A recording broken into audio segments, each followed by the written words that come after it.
Ora, boas tardes, senhores deputados. Vamos então dar início às audições e, considerando o atraso que ocorreu, do qual eu peço imensa desculpa aos convidados para estas audições, eu queria referir que nós vamos ouvir em conjunto a Sra. Presidente do Conselho Diretivo do Instituto de Registros e Notariados e o Sr. Presidente do Conselho Diretivo da Agência para a Integração de Migrações e Asilo. Tanto um como o outro prescindem das intervenções iniciais. Não sei se a Sra. Deputada Paula Cardoso pretende fazer a apresentação do requerimento. A Sra. Deputada Cristina Ferreira, faz favor. Muito obrigada, Sr. Presidente. Cumprimento os colegas, senhoras e senhores deputados, e cumprimento naturalmente a Sra. Presidente do Conselho Diretivo do Instituto de Registros e Notariado e o Sr. Presidente do Conselho Diretivo da Agência para a Integração, Migrações e Asilo. Como creio que seja do vosso conhecimento, encontra-se pendente na primeira comissão a nova apreciação na generalidade de um conjunto de iniciativas legislativas que alteram a lei da nacionalidade e que estão descritas no requerimento. E tendo o Partido Socialista apresentado uma proposta de texto de substituição relativo a estas iniciativas, cujo texto propõe, nomeadamente, novas alterações ao regime relativo à aquisição da nacionalidade portuguesa por naturalização dos descendentes de judeus sefarditas portugueses, bem como introduz inovações no que respeita à contagem dos prazos de residência legal para efeitos da concessão da nacionalidade, passando a contar-se, de acordo com a proposta do Partido Socialista, o tempo decorrido desde o momento em que foi requerido o título de residência temporária, desde que o mesmo venha a ser deferido, sendo que esta última proposta nunca chegou sequer a ser discutida na generalidade em plenário, pois não consta de nenhuma das iniciativas legislativas que se encontram em apreciação neste processo legislativo, constituindo por isso uma absoluta inovação legislativa sobre a qual importa refletir e ponderar, e o Grupo Parlamentar do PSD considerou essencial e imprescindível ouvir sobre a proposta de texto de substituição do Partido Socialista apresentada, o Instituto de Registros e Notariado e a AIMA. Só para terminar relativamente a esta a apresentação do requerimento, dizer que para o Grupo Parlamentar do PSD e sobre as competências que quer o IRN, quer a AIMA têm sobre estas matérias, a matéria da nacionalidade por si só é uma matéria de enorme importância pela complexidade técnica, pela necessidade de verificar escrupulosamente a lei, a transparência, com meios que sabemos também escassos, em particular de recursos humanos, e por isso a pertinência da audição destas entidades. Muito obrigada, Sr. Presidente. Muito obrigado, Sra. Deputada. Portanto, não havendo intervenções iniciais, passamos à fase já das perguntas. Nós juntaremos as perguntas, depois as doutoras responderão no final. Presumo que pelo PS seja o Sr. Deputado Pedro Delgado Alves. Sr. Deputado Alexandre Leitão, faz favor, tem a palavra. Muito obrigada, Sr. Presidente. Cumprimento naturalmente os nossos convidados que tiveram a disponibilidade de vir aqui a esta audição, que ainda por cima se atrasou, Sr. Presidente do IRN, Sr. Presidente da AIMA e as respectivas equipas. Ora bem, eu vou fazer aqui uma questão, que é também uma explicação sobre exatamente esta inovação legislativa a que foi referida. Ela surge na sequência, portanto, a alteração, no caso ao artigo 15, que faz relevar para efeitos da atribuição da nacionalidade o período decorrido entre o pedido de residência temporária e, aliás, também deveria ser provavelmente o de pedido de residência permanente, e o momento em que a mesma é deferida, faz relevar esse período para efeitos da contabilidade do prazo definido na lei para efeitos de nacionalidade, resulta, como aliás o Grupo da PSD bem sabe, de duas petições que foram enviadas à Assembleia da República e que tinham o número mínimo de assinaturas para serem debatidos em comissão, não em plenário, mas em comissão, e das quais houve publicamente uma audiência dos peticionários, dos primeiros peticionários, portanto não é propriamente uma decisão surpresa ou uma alteração surpresa, surgiu neste contexto é que até granjeou, devo dizer, uma grande unanimidade, ou pelo menos, consenso, de quem estava a fazer essas audições, e que tinha a ver com o facto de as pessoas muitas vezes estarem algum tempo, bastante tempo, à espera do processo ficar resolvido, enquanto, na verdade, já estavam a viver em Portugal. E que seriam menos prejudicados pelo processo se esse prazo estivesse a ser contado para efeitos do prazo da nacionalidade, desde que, obviamente, a decisão final fosse de deferimento, caso contrário, obviamente que não. E, portanto, só para contextualizar que a alteração, que de facto não estava na versão inicial, surge porque na pendência da discussão sobre a lei da nacionalidade, das várias alterações que estão a ser feitas à lei da nacionalidade, surgiram estas duas petições, as duas com o mesmo objeto, e que nos pareceu que a questão e o pedido que era peticionado era atendível. E era exatamente sobre esta questão, uma vez também contextualizado, gostaria de ouvir ambos, penso que estamos a fazer conjuntamente, ambos sobre, em primeiro lugar, de certa forma, a bondade desta solução, enfim, se vê algum inconveniente a esta solução, ou pelo contrário, alguma vantagem, e se também, do ponto de vista mais, enfim, do funcionamento dos serviços, há alguma questão ou alguma objeção de natureza prática, enfim, que possa surgir a esta solução que agora vem com estatutos de substituição. Portanto, a minha questão é esta, tendo em conta a contextualização. Muito obrigada. Obrigado, Sra. Deputada. Sra. Deputada Cristiana Ferreira, faz favor. Muito obrigada, Sr. Presidente.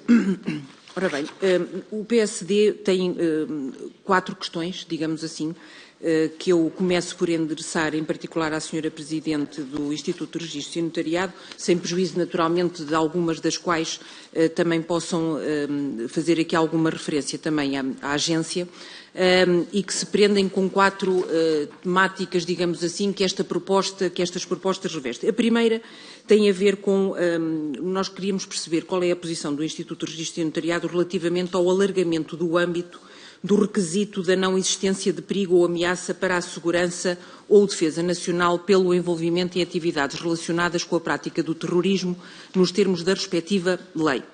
Ora bem, de facto, esta proposta, de acordo com a proposta do PS, este requisito que já foi introduzido em 2015 é alargado ao envolvimento em atividades relacionadas com a prática da criminalidade violenta, especialmente violenta ou altamente organizada, para além de que este requisito passa a ter uma catalogação aberta pelo emprego de expressão nomeadamente. Qual é que é aqui a nossa dúvida?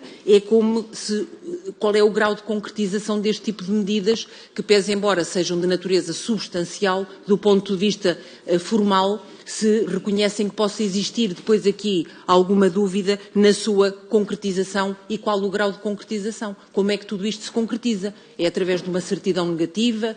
Qual é a qualidade, portanto, das pessoas que possam estar aqui referenciadas? Portanto, esta era a primeira questão. A segunda questão prende-se com também aferir da vossa posição relativamente à solução normativa para resolver o problema da discriminação dos filhos portugueses, consoante tenham ou não a sua filiação estabelecida durante a menoridade. Dir-me-ão, mais uma vez, também é uma questão substancial, digamos assim, mas de alguma forma também queríamos saber, de acordo com aquilo que é a vossa prática e o vosso conhecimento deste tipo de situações, qual é o alcance e a pertinência destas matérias. Porquê? Porque o PSD tem precisamente uma proposta que é a de revogar o artigo 14º, eliminando essa discriminação, e a proposta do Partido Socialista é criar um regime mitigado em que a filiação estabelecida na maioridade só permite a atribuição da nacionalidade originária quando ocorra na sequência de processo judicial e desde que requerida nos 3 seguintes após o trânsito em julgado da sentença. Terceira questão. Perceber também, como já foi referenciado pela Sra. Deputada Alexandra Leitão, a questão da contagem do prazo relativamente à residência legal. Como a Sra. Deputada Alexandra Leitão referiu, de facto, em plenário, precisamente pela questão que nos foi trazida pelos peticionários e que leva, de facto, a uma reflexão que devemos fazer e que não ignoramos, na medida em que, como a Sra. Deputada referiu e também o referiu em plenário, parece existir alguma razão aos peticionários precisamente pela morosidade que este tipo de processos revestem. É evidente que, por outro lado, haveria outros aspectos a considerar, porque é evidente que a morosidade deste tipo de processos, em bom rigor, não devia sequer acontecer, não é? E, portanto, também estar a ultrapassar prazos pela circunstância de não serem os mesmos cumpridos, queríamos também perceber qual é que é a posição, nomeadamente do Instituto de Registro e Notariado, sobre esta matéria. Depois, e por fim, também perceber uma questão que, mais uma vez, digo que é uma questão de natureza mais substancial, que tem a ver com o novo regime definitivo e sobre o regime transitório até o 31/12/2024, proposto pelo Partido Socialista, em relação à aquisição da nacionalidade portuguesa por naturalização dos descendentes de judeus sefarditas portugueses e, em concreto, questionar aqui alguns aspectos, nomeadamente perceber e questionar a respeito do novo artigo 13º do artigo 6º se os serviços competentes em razão da matéria não são só o Instituto de Registro e Notariado e, sendo, se não seria mais adequado dizê-lo expressamente para que não existam aqui, de facto, confusões. Questionar como pode ser atestada uma ligação efetiva e duradoura a Portugal, pela realização de deslocações regulares ao longo da vida do requerente. Nós temos aqui sempre que conciliar a concretização de todos estes aspectos que vêm depois aqui, como é que eles são atestados, se é através de uma certidão, como é que tipo de documentos é que os serviços vão de facto receber todas estas alterações que podem estar aqui e por isso é que elas têm que ser de facto discutidas. Eu, para finalizar, e antes de pedir de dizer ao Sr. Presidente que, uma vez que a audição é conjunta, que há aqui também um outro bloco de perguntas. Para finalizar, de facto, há aqui 3 ângulos que eu acho que importa sublinhar. Quando há a matéria propriamente dita da nacionalidade, é uma matéria de direitos fundamentais, ela é de extrema importância. Nós, quando estamos a tratar destas matérias, naturalmente não estamos a tratar da venda de um automóvel, peço desculpa, mas é importante perceber se os serviços estão de facto preparados do ponto de vista dos recursos humanos, dos documentos que depois são necessários para todas estas alterações. É preciso também perceber do ponto de vista dos cidadãos se de facto os seus direitos estão garantidos e há aqui conceitos que nos parecem discricionários, que abrem aqui, nomeadamente aquelas alterações que foi a minha primeira questão, qual é o grau de concretização destas soluções e, por fim, dizer que, do ponto de vista dos serviços e do funcionamento dos serviços, como disse também na apresentação do requerimento, existe hoje uma escassez de recursos que nos preocupa naturalmente e que também não podemos deixar de transmitir. Muito obrigada, Sr. Presidente. Sr. Deputada Paula Cardoso, senhor. Muito obrigada, Sr. Presidente. Agradeço mais uma vez a presença para esta audição do IRN e da AIMA. Vou só fazer aqui uma nota introdutória, porque isto como foi tudo junto, para não parecer assim uma coisa muito desgarrada, mas aproveitar para dizer que, não vendo nenhuma urgência na aprovação desta lei, com esta pressa e impedindo-nos de fazer todos estes passos que nós gostaríamos de fazer, ponderados e provavelmente até ir a outros pontos da lei da nacionalidade que poderiam ser visitados, deixando esta à parte e perguntando o que é que acham de fazer de remendar uma lei, fazer uma lei e aprová-la numa semana ou 15 dias sem a devida ponderação. É uma pergunta que eu deixo, que é uma situação que o PSD não está confortável com ela, não concorda com ela e pediu para que esta lei fossem ouvidas todas as pessoas envolvidas e todas as entidades envolvidas, não só estas foram as que, atendendo ao prazo à pressa com que isto está a ser feito, será possível ouvir.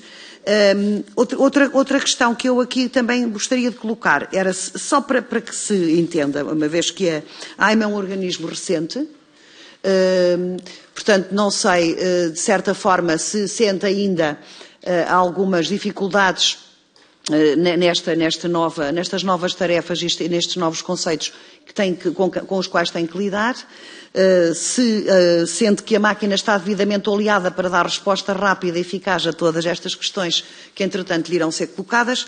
E eu só para ter uma ideia gostaria de que me fosse que me fossem explicados com uma certa rapidez, digamos assim, e de forma sucinta para não estarmos a alargar, como é que são os procedimentos, que procedimentos tem a AIMA que fazer para a atribuição da residência legal a um estrangeiro que venha para Portugal, desde o pedido inicial até à sua atribuição definitiva, indicando mais ou menos de forma sucinta que passos é que são dados e qual é o tempo que em média decorre entre cada um destes passos e qual é o tempo até ao final do processo, para nós termos uma noção temporal disto, até para que a gente consiga perceber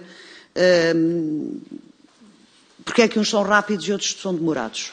Acho que é uma questão que muita gente coloca hoje, é porque é que umas coisas acontecem muito rapidamente para alguém e para algumas pessoas e outras acontecem lentamente para outras. E, portanto, isto, se me pudessem dar uma ideia do procedimento e do tempo que isto demora.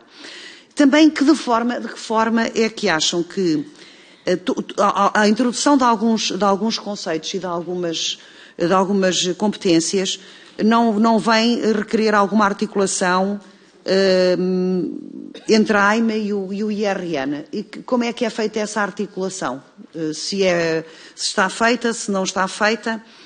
Em relação ao conceito que aqui foi alargado do PS, agora voltando ao conceito de perigo ou ameaça para a segurança ou a defesa nacional, acrescentando-lhe os conceitos ligados à criminalidade violenta, especialmente violenta ou altamente organizada, parece-me que estes conceitos foram aqui introduzidos de forma errada. Estes conceitos são conceitos do foro penal, os conceitos de criminalidade violenta, especialmente violenta ou altamente organizada, não são propriamente conceitos de ameaças que são por si ameaças à segurança nacional. E por isso a introdução deles desta forma parece-nos de complicada concretização. E até de alguma discrepância na arquitetura criminal, porque como é que se afere que a pessoa está envolvida em atividades deste género, não é, porque já a questão de estar condenado é uma questão que está prevista, a pessoa estar do requisito a propósito da condenação em pena ou penas que isolado ou cumulativamente ultrapassem o ano de prisão, já está previsível. Estas serão, no fundo, uma catalogação muito mais aberta e cujos conceitos são conceitos do foro criminal e não do foro que diga respeito à segurança nacional. Portanto, não parece-me que gostaria de vos ouvir em relação depois já à forma como irão, em concreto, quer a AIMA, quer o IRN concretizar estes conceitos, e para já deixaria estas questões.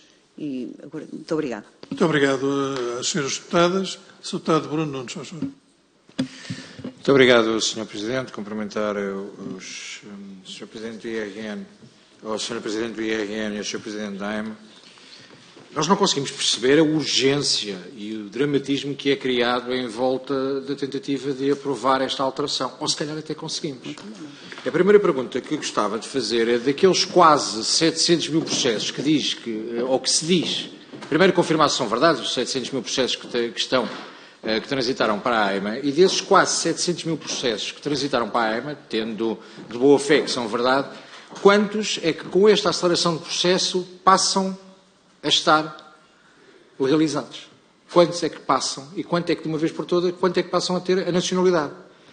Porque nós temos todo o processo, até aqui, nós percebemos, obter a residência, até porque o início do processo, se for dado com o pedido de residência temporária, nós sabemos como é que isto é feito em Portugal. Nós sabemos que as juntas de freguesia continuam a passar atestados de residência da forma como passam. Nós percebemos que basta 2 testemunhas. Nós percebemos que temos, inclusive, agora a suspensão de visto com a CPLP. Mas que, entretanto, também percebemos a semana passada que a nova diretiva comunitária vem dizer que a União pode suspender estas normas suspensivas de visto. Portanto, existe aqui uma série de medidas que estão a ser tomadas, ao mesmo tempo que sabemos que as notícias o que nos dizem é pedidos de nacionalidade portuguesa aumentaram como nunca. Mais de 54 mil estrangeiros pediram a nacionalidade no último ano. turismo de natalidade, etc, etc, etc. Estamos a falar do quê? É porque quando discutimos, inclusive, o princípio da proporcionalidade, quando estávamos a falar na questão da transposição da diretiva comunitária, podemos considerar que o princípio da proporcionalidade está válido ou não se estivermos a falar de 10 casos. Se estivermos a falar de 100, de 100 mil ou de 50 mil, se calhar temos aqui um problema sério. E, portanto, gostávamos de tentar perceber exatamente em que medida, na questão da proporcionalidade, o que é que estamos aqui a fazer com esta alteração que o Partido Socialista vem tentar impor com um rolo compressor, a tentar resolver isto fora de horas, tarde e tardiamente, quando estamos a falar de uma questão concreta em relação à nacionalidade portuguesa, que não é propriamente uma coisa de sumenos importância. Portanto, com todo o problema que temos a nível social, com todos os problemas que vão passando pela Europa fora, virmos tentar acelerar este processo, eu não quero acreditar que é por aquilo que eu penso e que me vou escusar de dizer aqui na Comissão, porque as câmaras estão abertas. Mas isto tem muita coisa aqui que não pode, inclusive, levantar aqui questões de segurança jurídica, não só da segurança do país e da segurança social, mas temos aqui situações de segurança jurídica que levantam aqui uma série de questões e que nós temos muitas dúvidas do que é verdade ou é mentira, que para termos, por exemplo, o atestado de residência, imaginemos a seguinte situação para não estarmos a falar de cor e para concluir. Um estrangeiro que chega a Portugal, que de imediato sai do aeroporto e se dirige a uma OPC. Se disser que perdeu toda a documentação ou foi roubado, o que é que acontece?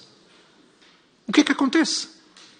É-lhe passado uma declaração em como os documentos são substituídos por este documento da OPC durante 6 meses. Ou seja, passou a estar legal durante 6 meses. Como é que o processo se inicia a partir daqui? Conta ou não conta para o tempo de residência? Para o tempo de... Do que é que estamos a falar? Qual é a necessidade de fazer isto? Isto precisa de mais debate, concretização séria, e inclusive temos sérias dúvidas da falta de bom senso que está aqui no espírito desta lei, para não falar da questão da letra da lei, mas indo só ao espírito do legislador, nós temos completa dúvida de tudo o que está aqui a acontecer em relação a este processo iniciado pelo Partido Socialista, sem qualquer bom senso, e que nós não queremos acreditar que tenha a ver com o processo eleitoral em curso.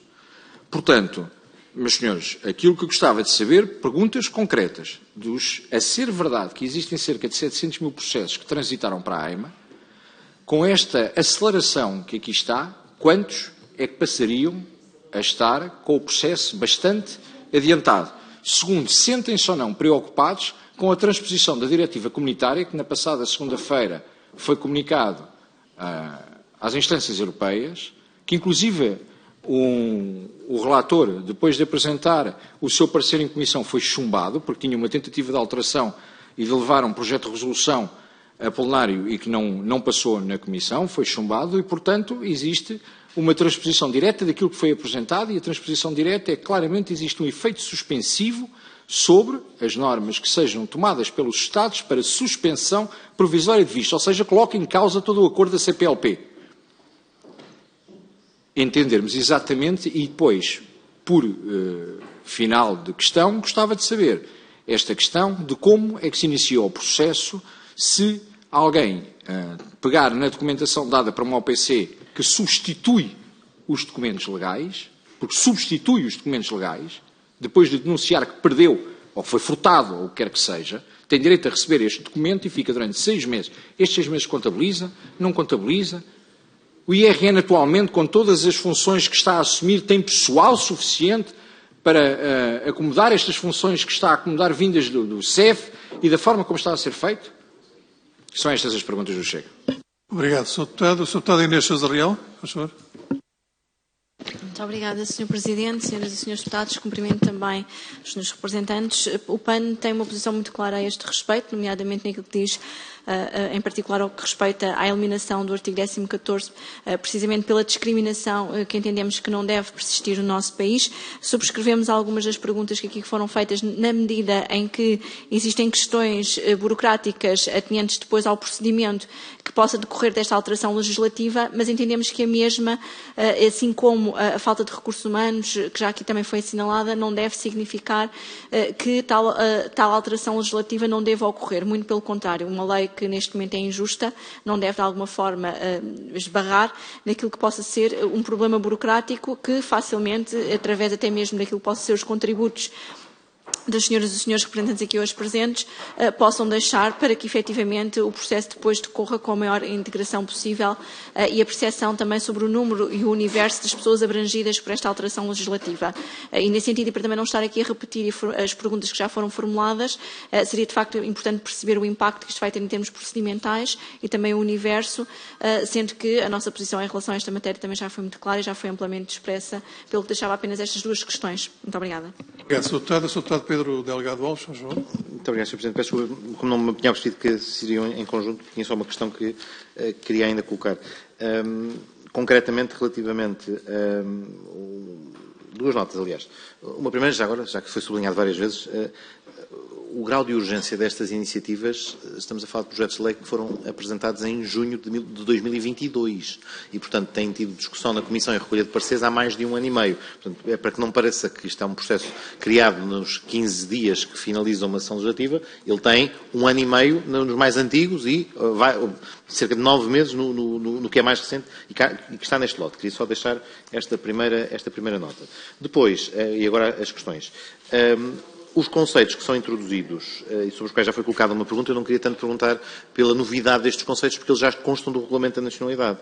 Designadamente, aquele que se reporta ao que está no artigo 24A da Lei da Nacionalidade, as deslocações regulares ao longo da vida do requerente a Portugal, quando isso demonstra uma ligação efetiva e duradoura, é um critério que já consta do artigo 24A da Lei da Nacionalidade relativamente aos descendentes dos sefarditas. Portanto, a pergunta mais do que como é que ele virá a ser interpretado é como é que ele está a ser interpretado e como é que se dá a tradução a esta subalínea 2 da linha D do número 2 do artigo 24, do número 3, aliás, do artigo 24A do Regulamento da Nacionalidade.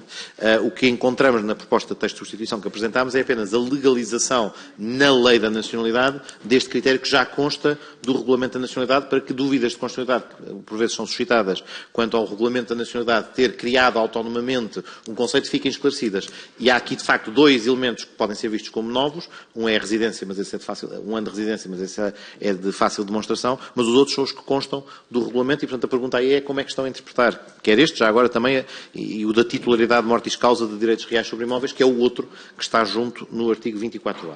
Depois, relativamente aos 2 conceitos que aparentemente são novos, de criminalidade organizada e altamente organizada, eles são conceitos que já constam atualmente da Lei 23 de 2007, da Lei dos Estrangeiros. E, portanto, no fundo, trata-se de fazer uma garantia, uma aproximação entre uma coisa e outra, e, portanto, ver até que ponto é que eles são efetivamente inovadores, porque há disposições que apontam para estes, e, portanto, era também importante recolhermos essa nota. E, finalmente, agora não é bem uma pergunta, mas é um comentário que não posso deixar de fazer, acho que há que não confundir. Temos 2 entidades perante nós com funções diferentes. E as funções das entidades que têm pendências grandes não são as das entidades que atribuem nacionalidade. E, portanto, pode ter havido uma transição de processo significativa para a AIMA, é verdade, mas a AIMA não é a entidade que é responsável pela atribuição da nacionalidade portuguesa e, portanto, fornece elementos a quem o faz. E, portanto, as nossas perguntas, que a Sra. Deputada Paulo Cardoso e a Sra. Deputada Cristiana Ferreira já colocou há instantes, sobre o que é crítico aqui, é saber a contagem de prazos, que é da responsabilidade, se quisermos, da AIMA, mas que depois se traduzirá em documento a transmitir ao IRN quando esse processo se colocar. Portanto, isto não foi... O Sr. Deputado do Bruno Nunes já não está, mas foi a intervenção do Chega, que parecia dar a ideia de que na AIMA tem 700 mil processos de nacionalidade pendentes. Não é disso. Ou não é, e precisamente, o que há é a transição de matérias sobre autorizações de residência, portanto, também, para que quem nos está a ouvir em casa e está a acompanhar a audição, não fique com a ideia de que temos 700 mil pessoas à espera de nacionalidade e, portanto, de facto, o nosso objeto é a lei de nacionalidade, é pertinente à audição, na medida em que há um procedimento administrativo prévio que corre na AIMA e que depois alimentará a instrução do que acontecerá no IRN, mas é só isso e, portanto, acho que não era uma pergunta, era um elemento pedagógico, mas eu acho que, para que não nos percamos no debate, deixar só esta observação. Paula Cardoso, para aqui feito. Eu já na sequência, se me permite, eu queria densificar um bocadinho a pergunta sobre o artigo 6, na proposta de alteração, a linha C, que diz a realização de discussões regulares ao longo da vida do requerente a Portugal contra os judeus sefarditas que atestem uma ligação efetiva e duradoura a Portugal. Ora, deslocações regulares que atestem uma ligação efetiva e duradoura a Portugal.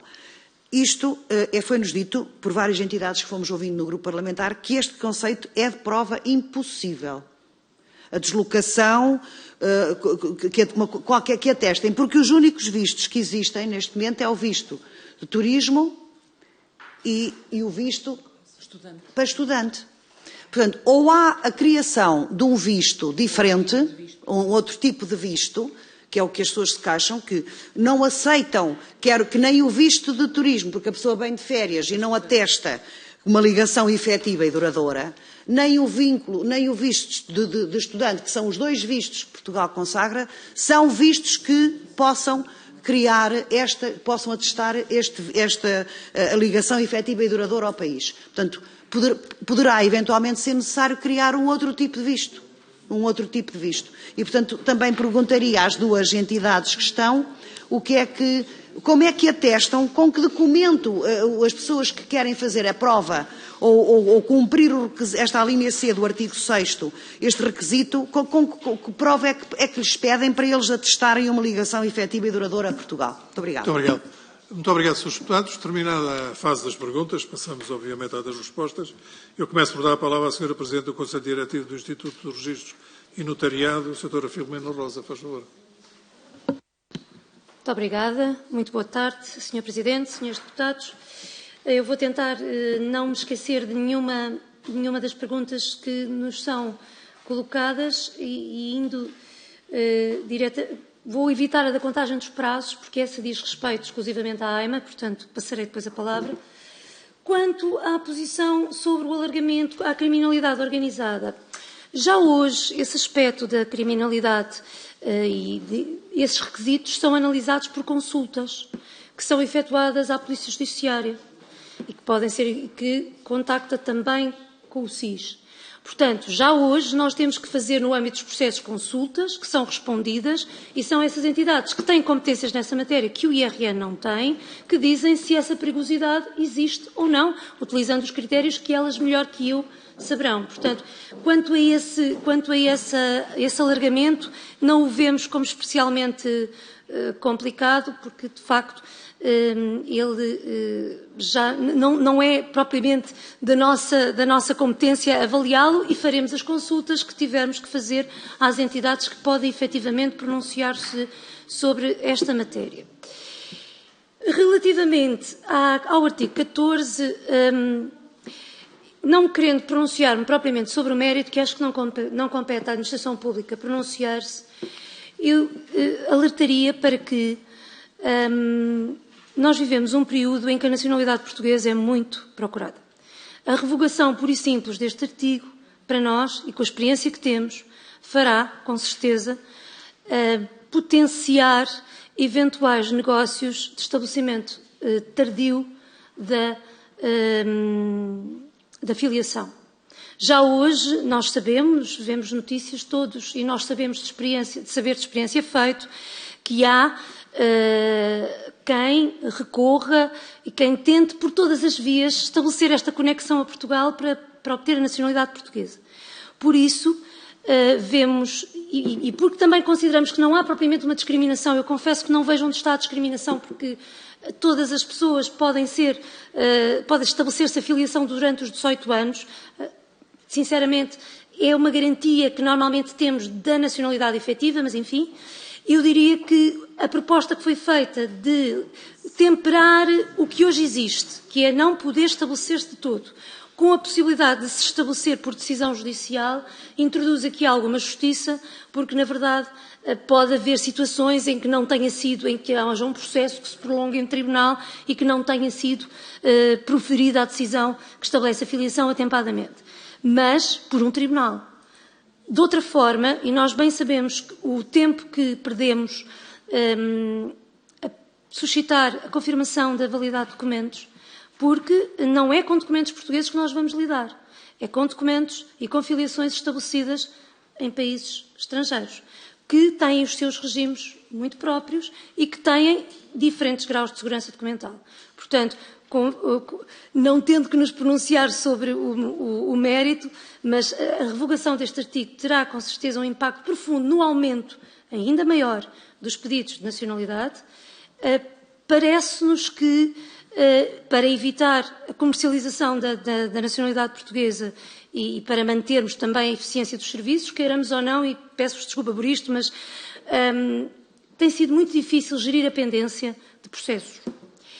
E, neste momento, uma lei clara, uma lei transparente e uma lei que induz a previsibilidade pode ajudar muito os serviços a controlar essa pendência. Por isso, eu diria, não vejo onde há discriminação, confesso, filhos de todas as naturezas podem ser perfilhados e podem ser a sua filiação materna também estabelecida até aos 18 anos. 18 anos ainda é um bom período. Introduziria algum rigor, porque só por decisão judicial poderíamos ter aqui casos de estabelecimento da filiação posteriores. Senão, não há limite. Portanto, podemos ter a filiação estabelecida, enfim, até ao fim da vida da pessoa que pretende a nacionalidade, e sabemos que a fraude documental é um problema que enfrentamos todos os dias. Relativamente à contagem dos prazos, mais uma vez a pergunta passo à AIMA. O novo regime, quanto ao regime dos judeus sefarditas, não nos compete pronunciarmos aqui sobre o mérito. Sabemos que neste momento representa cerca de um terço dos processos que estão pendentes. Temos muitos processos pendentes de judeus sefarditas.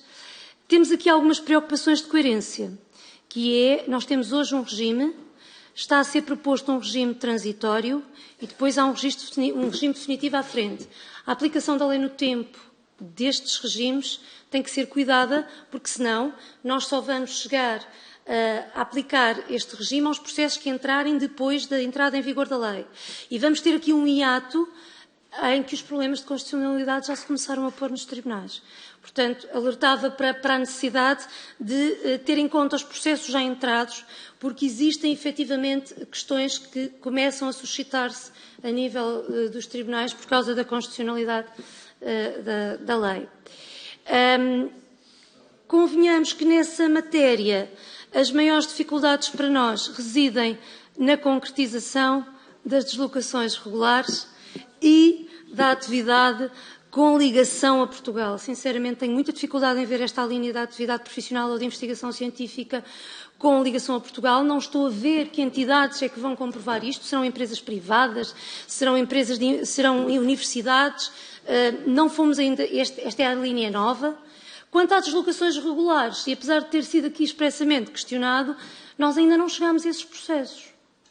O volume da pendência é de tal ordem que nós ainda não chegamos a esses processos, mas seria bom que, em sede do Regulamento da Nacionalidade, a manter-se este requisito, ele fosse concretizado, porque nós também não sabemos exatamente como o vamos concretizar neste momento. Temos feito alguma reflexão sobre isso, não temos uma posição ainda firme, porque ela ainda não suscitou só os processos entrados desde setembro, só a estes é que se aplica este requisito. Nós ainda não chegamos aos processos de setembro, se calhar nem próximo.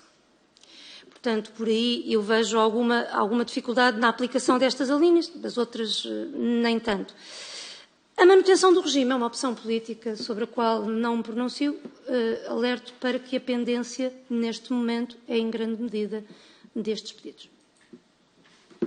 Muito obrigado, Sra. Doutora. Passo agora a palavra ao Sr. Presidente do Conselho Diretivo da Agência para a Integração, Migrações e Asilo, Sr. Góis Pinheiro, faz favor. Muito obrigado, Sr. Presidente, senhoras e senhores deputados. Começando pelas perguntas da Sra. Deputada Alexandra Leitão, do Partido Socialista.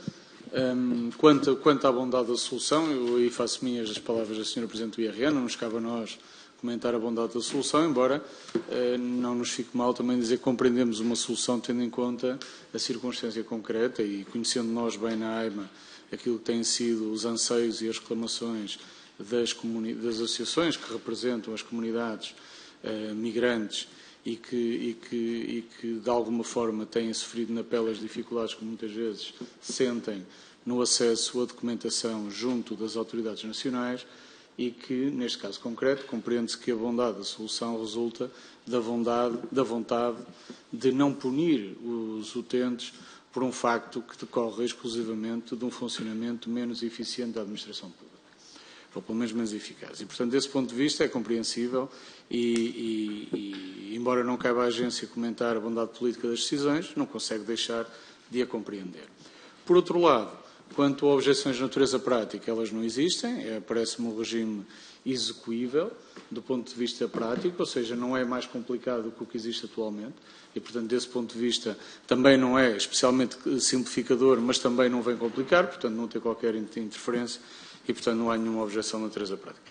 Quanto às perguntas que nos foram colocadas pela senhora deputada Cristiana Ferreira, do Partido Social Democrata, relativamente ao alargamento do âmbito, esse exatamente é uma matéria que a nós não nos acrescenta absolutamente nenhuma questão, tendo em conta que resulta de um parecer que não é emitido por nós nem pelo IRN, resultará de um parecer a ser emitido pelos responsáveis, pelos parceiros de segurança, que não são nenhuma das entidades aqui presentes, e que seguramente estarão mais à vontade para se pronunciar sobre a bondade do alargamento do conceito para lá do terrorismo.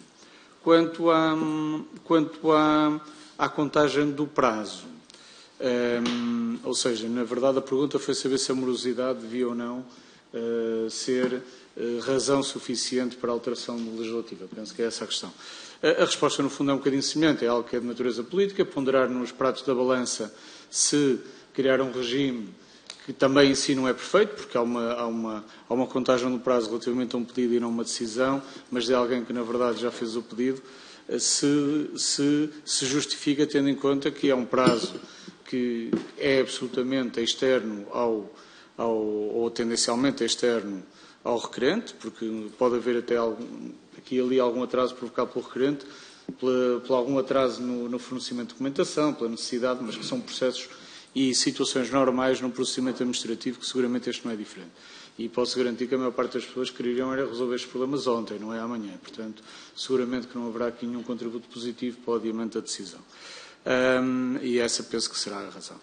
Quanto ao novo regime transitório, apenas é a competência, aliás, atribuições da AIMA em matéria atirente à linha C e a titularidade da autorização de residência há mais de um ano. Parece-nos, do ponto de vista prático, não tem nenhuma questão. É uma contagem de prazo como outras que a AIMA já hoje faz e que partilha com o IRN no parecer que lhes transmite.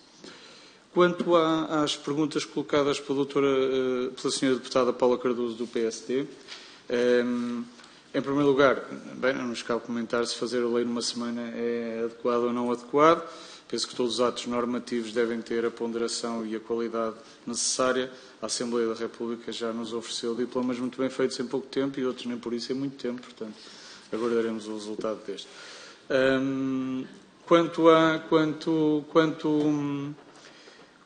à questão de ser um organismo recente e de uma forma sucinta, o desafio que me coloca é um desafio, de facto, esse sim, nada simples e passível de ser feito celermente, tendo em conta que há de facto dois tipos de autorizações de residência, a temporária e a permanente. Essa é fácil. A temporária normalmente tem um período de 2 anos e a permanente é vitalícia, mas tem que ser renovável de 5 a 5 anos, é renovado de 5 a 5 anos, o que depois nos levanta maiores dificuldades. Fazer aqui neste quadro seria algo que demoraria provavelmente mais até do que o dia de hoje a apresentar. Nós temos um número muito grande de diferentes tipos de autorização de residência em função da finalidade da mesma e vou dar alguns exemplos também para se compreender. Nós podemos estar a falar de uma autorização de residência para exercício de atividade profissional subordinada, e nesse caso as exigências probatórias e instrutórias são diferentes. Por exemplo, uma autorização de residência para exercício de atividade profissional independente ou para imigrantes empreendedores, ou uma autorização de residência para atividade de docência altamente qualificada ou cultural, ou uma autorização de residência para atividade de investimento, ou uma autorização de residência para estudantes do ensino superior, ou uma mobilidade de estudantes, uma autorização de residência para estudantes que não do ensino superior, uma autorização de residência para estagiários, uma autorização de residência para voluntários, uma autorização de residência porque são diferentes, por exemplo, no caso do reagrupamento familiar, e os procedimentos também são diferentes, uma autorização de residência para vítimas de tráfico de pessoas ou de auxílio à imigração ilegal também tem natureza diferente, e por aí fora. Eu não vou de facto alongar e entrar nos detalhes sobre as exigências probatórias de cada uma destas autorizações, que são grandes. E mais, estamos a falar de procedimentos em que uns têm parcialmente tramitação digital, outros são tramitados exclusivamente em papel, outros, o processo inicia-se no mundo digital e depois continua em formato de papel, outros apenas se inicia com o contacto presencial junto dos serviços e, portanto, de facto, há aqui, eu diria, alguma assimetria entre os diversos procedimentos nesta matéria. E, portanto, se calhar, mais do que perder, não é perder tempo, é fazer perder tempo à Assembleia da República e à Comissão, com uma descrição exaustiva sobre os procedimentos e as tipologias das diversas autorizações de residência, eu gostaria de falar um bocadinho sobre aquilo que eu gostaria que viesse a ser a forma como, em paralelo com a execução do diploma que eventualmente a Assembleia venha a aprovar ou não, dependendo daquilo que seja o resultado do trabalho também desta Comissão, dizer que aquilo que eu gostaria que acontecesse e que acontecesse no prazo de 1 ano e meio, prazo em que esperamos conseguir dar um impulso decisivo à resolução do número, e respondendo aqui também à pergunta colocada pelo Sr. Deputado Bruno Nunes do Chega, relativamente ao número de pendências que é de facto muito elevado que enfrentamos. As pendências que recebemos são cerca de 350 mil pendências, mas que sabemos, temos o horizonte daquele de 2024, que poderá chegar de forma também muito acelerada um conjunto de pendências resultantes do eventual fim de alguns processos, cedimentos, que foram simplificados de forma temporária durante os anos anteriores e, portanto, que poderão fazer ascender a cerca de 600 mil essas pendências para 2024, isto sem contar com a procura anual do próprio ano de 2024. Portanto, as pendências são grandes. E aquela que foi a nossa decisão desde a primeira hora, no Conselho Diretivo da AIMA, juntamente, evidentemente, com a nossa tutela política, foi a de que não era possível resolver as pendências com esta dimensão apenas pelo reforço de recursos humanos, embora ele seja absolutamente necessário, como já foi aqui dito e já foi aqui sugerido. Na verdade, nós ambicionamos reforçar a AIMA com recursos humanos, mas, acima de tudo, ambicionamos promover muito rapidamente uma transformação digital nos serviços da agência, sob pena de os recursos humanos serem absolutamente insuficientes, independentemente do número que se forem somando àqueles que existem hoje. E, portanto, aquilo que pretendíamos era que os pedidos, no espaço no máximo de 1 ano, para produzir efeitos muito rapidamente, estivessem todos online. Nossa expectativa é que, muito brevemente, um novo portal de serviços seja disponibilizado e, portanto, permita já alguns serviços serem iniciados online, que os pagamentos possam ser feitos online. Hoje ainda há numerário nos balcões da AIMA, e, portanto, isso também gostaríamos que acabasse muito rapidamente, que seja possível fazer a instrução dos processos à distância e de forma descentralizada e não necessariamente no mesmo balcão onde os pedidos são feitos, e que depois as pessoas se desloquem ao balcão da AIMA apenas para recolha de dados biométricos quando haja uma proposta de deferimento ou, caso haja uma proposta de indeferimento, isso pode nem ser necessário. E, finalmente, que haja levantamento presencial da documentação. Nesse contacto presencial será feita a verificação da validade dos documentos e da sua autenticidade, essencial para este processo.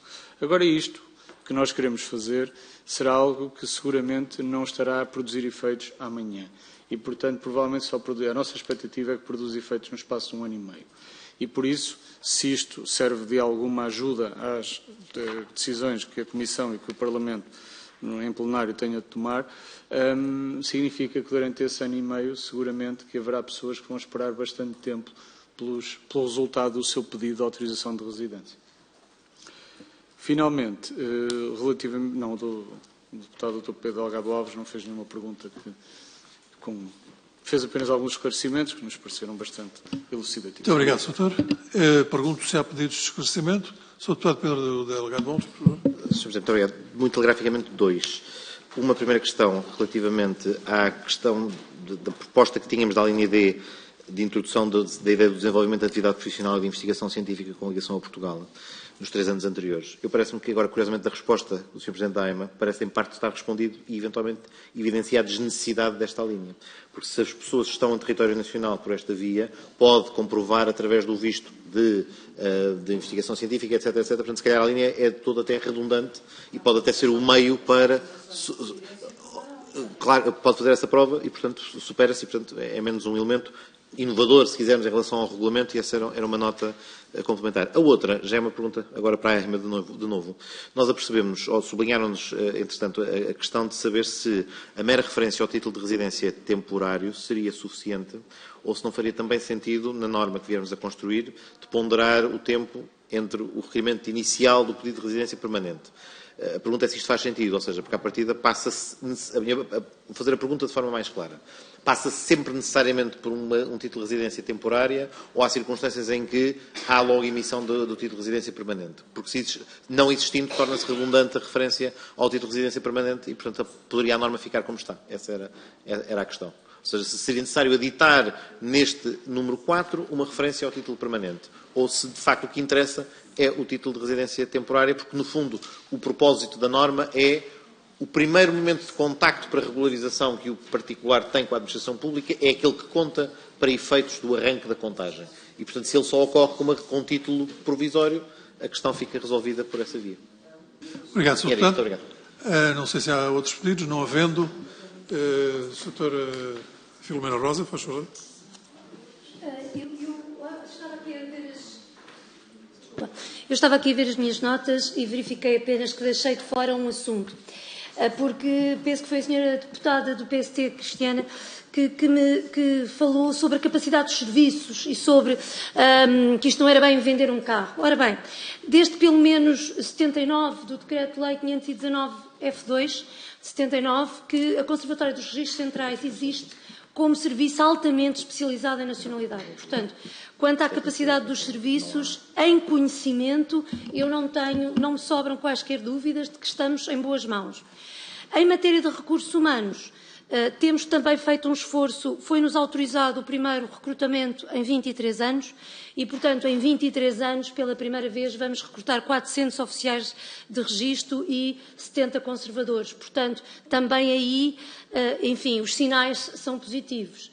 Adicionalmente, estamos a substituir a plataforma de suporte, na plataforma informática de suporte à nacionalidade e também com essa substituição e utilizando as melhores tecnologias disponíveis, esperamos conseguir agilizar procedimentos e conseguir fazer face à pendência que temos de pedidos. Por exemplo, disponibilizámos em fevereiro o pedido de nacionalidade online, que parece apenas uma forma de aumentar a acessibilidade aos serviços e até pode parecer que vai fazer aparecer mais pedidos, mas a verdade é que liberta as pessoas que estão ao balcão no atendimento para poderem tramitar processos e com isso temos ganhos na aceleração dos tempos dos processos, que sabemos que hoje não é ideal, mas para a qual queremos caminhar. Portanto, não tenho grandes dúvidas sobre a capacidade dos serviços.